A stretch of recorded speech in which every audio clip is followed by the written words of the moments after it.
Bonjour à toutes et à tous mes amis fidèles, je suis ravie, enchantée d'être avec vous aujourd'hui et on va préparer une recette tunisienne, c'est keftesh.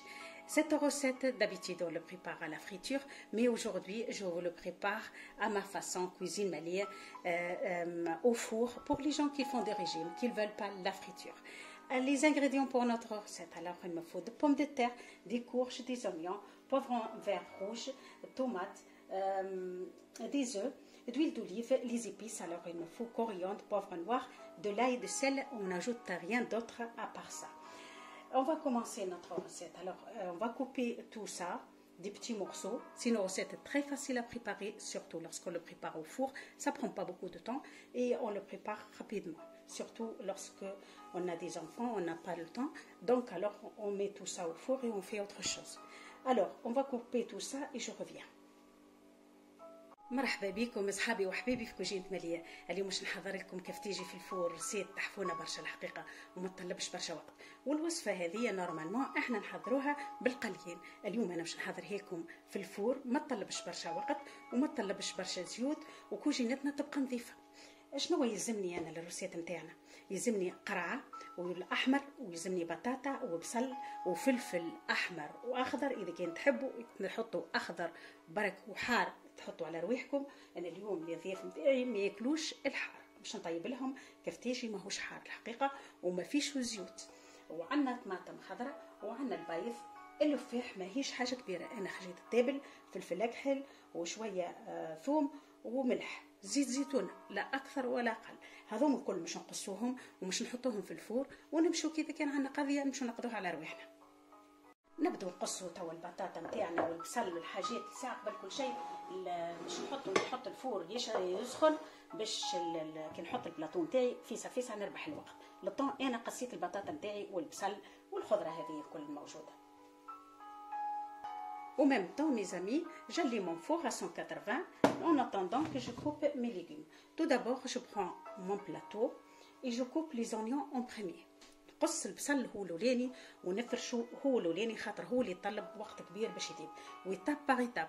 المشكله في الحكايه دي ما نخلطوش الخضره الكل مع بعضها، نحطوا البصل والبطاطا الساعه الاولانيين ومن بعد فوق منهم القرع، ومن بعد نحط الفلفل والطماطم فوق منهم الكل، وتبقى البيض هذاك مش نقلوه بشويه زيت زيتون، ما نكثروش الزيوت خاطر الناس اللي يحبوا الرجيم، ووصفها تحفونه برشا ما نكثروش الزيوت خاطر الزيت الحقيقه ما يكون زيت زيتونه ما نكثروش من الزيوت. باهي نبداو نقصوا ساعه البصل المرسوات صغار ونحطوا في الفرشه الاولانيه ومن بعد نشوفوا البقيه.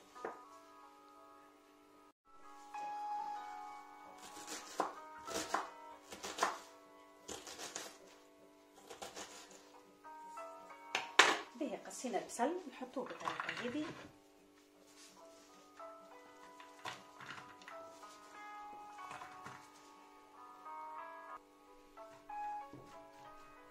حاولوا نسخوه بارتو باش يبدا يطيب لنا بالكدا. نقصوا البطاطا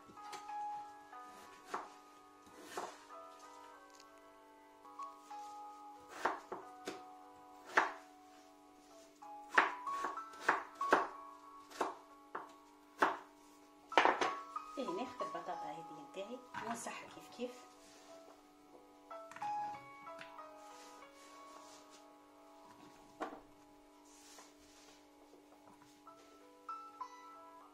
لا mes amis, je prends mes épices et je le mélange. نخلط الفلفل هذاك اللي عندي كل مع بعضه ونحط باش من بعد ما نبقاش نحرك اكثر من اللازم باش يدخل الفلفل فك البطاطا والبصل. باهي نحط شويه زيت زيتونه maintenant. j'ajoute un peu d'huile d'olive.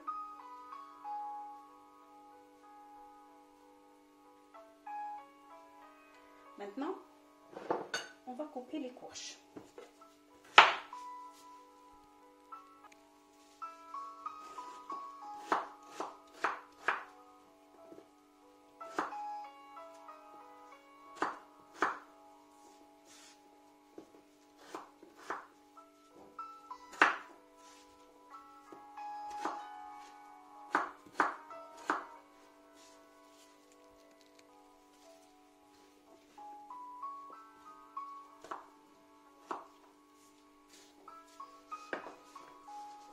ناخذ تو القرع هذاك كيف كيف مسحو نحطو في البلاطو تاعي.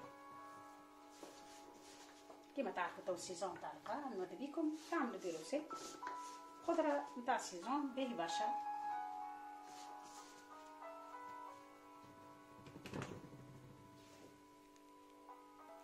Pareil, on va ajouter un petit épice.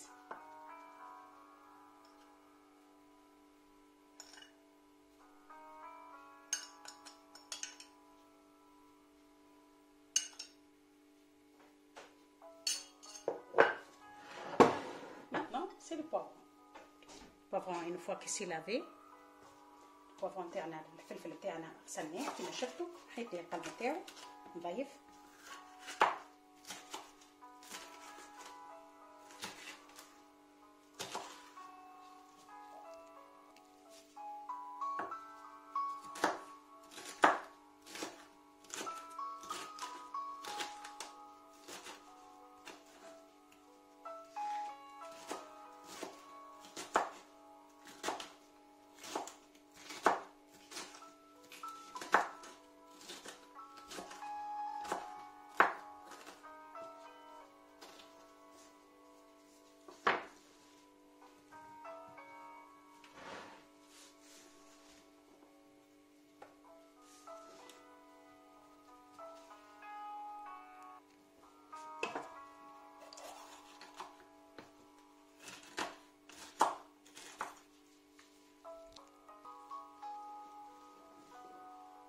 ناخذ تو زيت التفاح بتاعي، نحاول باش نملح بالكدا.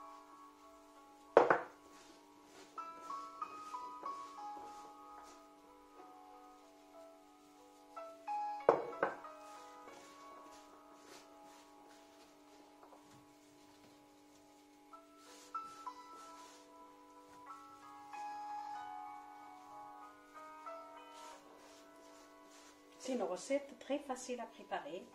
On ne salit pas la cuisine et en plus, pour le régime, elle est parfaite. Bon, on va couper les tomates aussi à la fin. En principe, mes amis, dans cette recette, on met l'harissa pour les gens qui mangent piquant. Là, mes invités, ils ne mangent pas piquant, alors je ne le mets pas aujourd'hui. Mais en principe, on met l'harissa. Voilà. En principe الروسيت هذه يا صحابي وحبيبي نحطوا فيها الهريسه، كيما تعرفوا التوانسه ياكلوا ياسر الحار ويحطوا فيها الهريسه. انا اليوم الضياف نتاعي ما ياكلوش الحار، هيك علاش ما حطيتش فيها الهريسه. فما صغيرات ما ياكلوش الحار، هذيك علاش ما حطيتش. انا راهو يحطوا فيها الهريسه، خاصه الهريسه العربي. ناخذ توا طماطم نحطها في الفوق.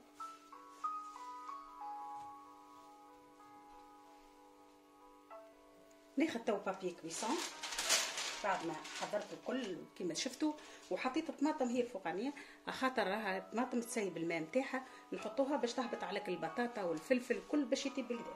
فوالا جيمي لي طوماط على فان. جيمي بابي كويسون.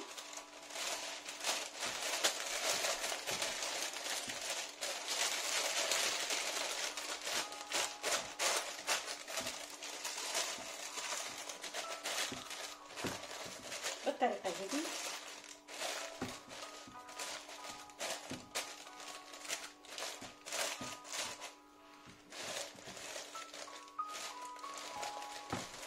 بالكدا تسكروا. حطوا بابيالي ديما نطيبوا ونحبوا نعطروا في البابيالي، نحطوا بابي كويسون راهو مش باهي برشا للصحه وقت نحطوا فيه ديريكت. هذه حتى نحطوا على النار.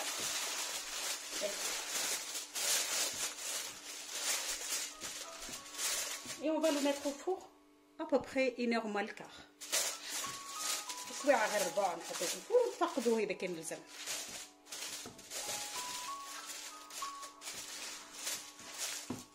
Allez, on va le mettre au four et on va voir la suite.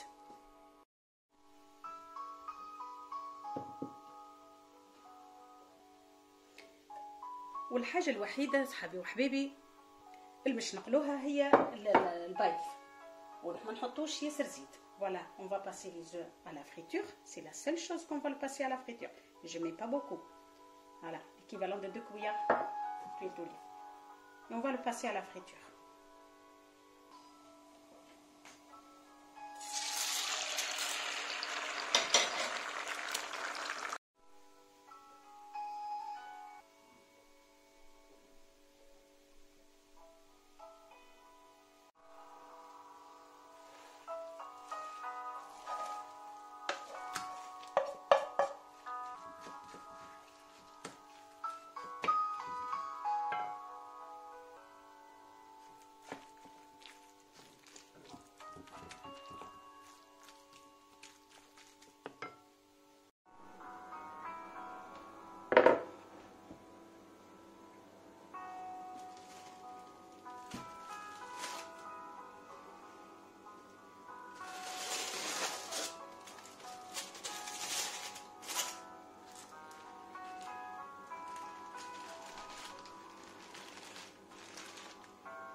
الكفتيجي نتاعنا حضر.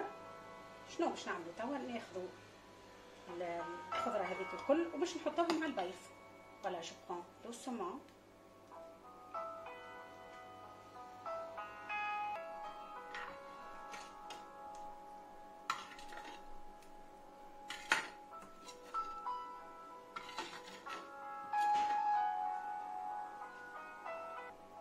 نخلط تو كل شيء مع بعضه وبشوي بشويه. هذا بيكم تياتي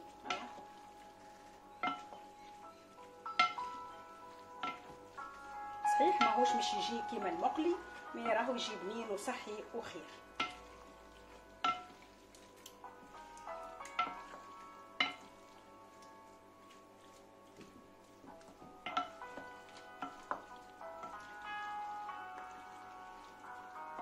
faut mélanger légèrement pas trop.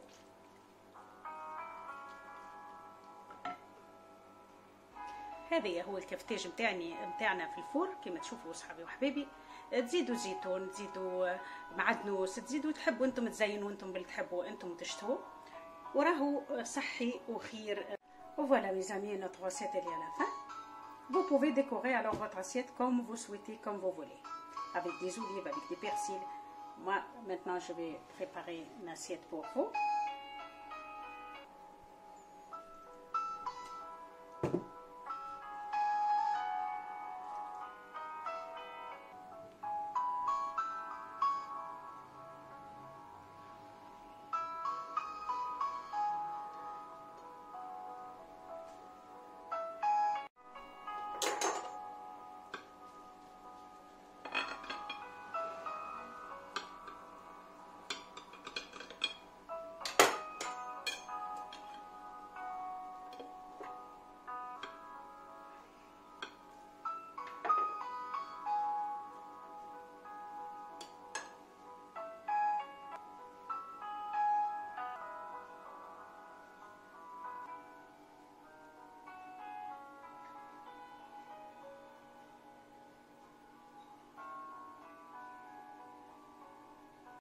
Voilà mes amis, comme vous voyez notre recette elle est à la fin. J'espère que vous avez aimé ma façon de le préparer. J'ai préparé un tagine tunisien à côté. Si vous voulez voir la recette, elle est sur ma chaîne. N'hésitez pas à vous abonner. Merci beaucoup et à bientôt. كما شفتوا اصحابي وحبايبي الكفتيجي نتاعنا حضر كفتيجي في الفور طحفون الاخر وبنين زاد كيف روسيت الحقيقه ما طلبش برشا وقت باش نحضروهم وما نمسخوش كوجينتنا، وتصلح خاصه الناس اللي يحبوا يعملوا ريجيم وما يحبوش الزيوت وما يحبوش القليان. يبقى ديما الكفتيجي المقلي على راسهم الكل. الكفتيجي التونسي لازم يكون مقلي، هذيك هي الريسيت الصحيحه وهذيك هي القاعده نتاع الكفتيجي، لازم يكون مقلي. احنا باش نتبعدوا من الزيوت ونبعدوا من المشاكل الكل وما عندناش وقت نحطوه في الفور ويجينا بنين، راه نعملوه بالطريقه دي ويجينا بنين. نصيحه في الاخر، ماذا بكم القرع الاحمر ما تكثروش منه خاطر هو يسيب الماء هو الطماطم ويجيكم موه ياسر ويقلل من البنه نتاعو بصراحه. تعملوا بالطريقه اللي وريتها لكم وتو تشوفوا الريسيت نتاعكم كيفاش تجيكم مزيانه وبنينه برشا. انا حضرت طاجين معاه تونسي، واذا كنت تحبوا تشوفوا الريسيت راهي موجوده على القناه نتاعي. نحضروا معاه شربه، نحضروا معاه طاجين تونسي، نحضروا معاه لحم مقلي، حوت مقلي، اللي نحبوا احنا ونشتوه، ويبقى نجموا نحضروه بالطريقه دي، فيه البيض فيه الخضره، ما نسحقوش حاجه اخرى الحقيقه. ان شاء الله عجبتكم الريسيت وان شاء الله تجربوها يا ربي في دياركم. ما تنسيش تحطوا جيم ولي كومونتير وتقولوا لي شنو رايكم في الريسيت. تبقوا على خير، ان شاء الله نتقابلوا في ريسيت مع احسن خير اصحابي وحبايبي.